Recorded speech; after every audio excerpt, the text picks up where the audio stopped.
In this lesson, we're talking about the difference between the past simple and the present perfect. And specifically, we're looking at the two sentences, I already ate and I've already eaten. Now, of course, you need to notice the structure. So you need to know how to form the past simple and the present perfect. So just keep that in mind.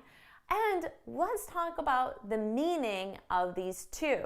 So we use the past simple with a completed past action, right? This action is complete. I already ate. That is a finished, completed action in the past. Now, let's talk about the present perfect. Here's what you need to keep in mind. The present perfect has many different uses depending on the context.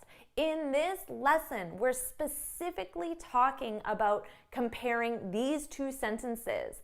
So in this specific context, the present perfect can be used for a past action with a present consequence, okay? There are other ways we use the present perfect. We're not going to discuss those. We're specifically talking about this one meaning, a past action with a present consequence. I've already eaten. So as you can see just from their definitions that they can both be used with a completed past action. The difference is the present perfect, present. There's a connection to the present, okay? So keep that as your memory aid. Present perfect, present, connection to the present. With the past simple, that connection to the present isn't there. One other thing you need to keep in mind is that a native English speaker is not a grammar expert. A native English speaker is going to use these two sentences in this specific context. They're going to use these two sentences interchangeably, and there's not going to be a difference in meaning. So when a native speaker says, I already ate, or I've already eaten, there's no difference at all. If you ask them, why did you say this one and not this one? They're not going to know because they don't study grammar, okay? And they're both acceptable, so just keep that in mind. A native speaker is going to use them interchangeably with no difference in meaning. But let's talk about that subtle difference in meaning when we say that the present perfect can be used with a past action that has a present consequence. What does that mean, a present consequence?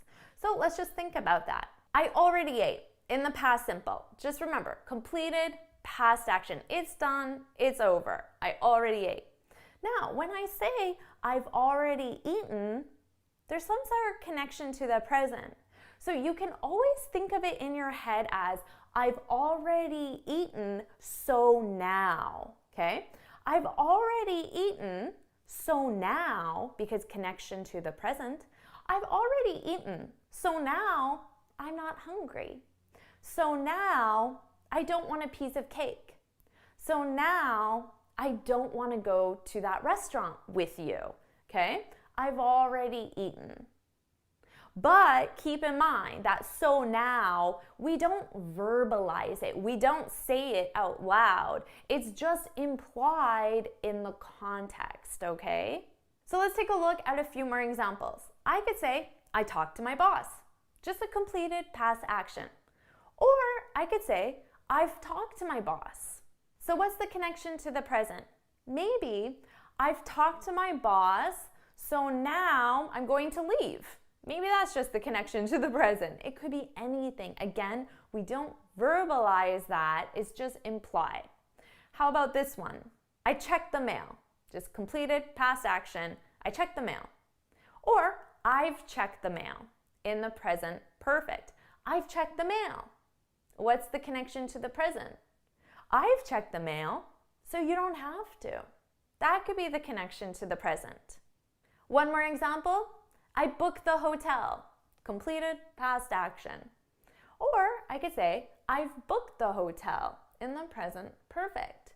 I've booked the hotel, so now we're going on vacation. Maybe that's the connection to the present. So now I'm excited. Remember, we don't specifically say it, it's just implied.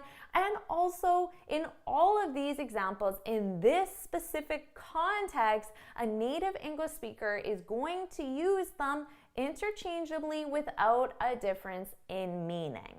If you found this video helpful, please hit the like button, share it with your friends, and of course, subscribe.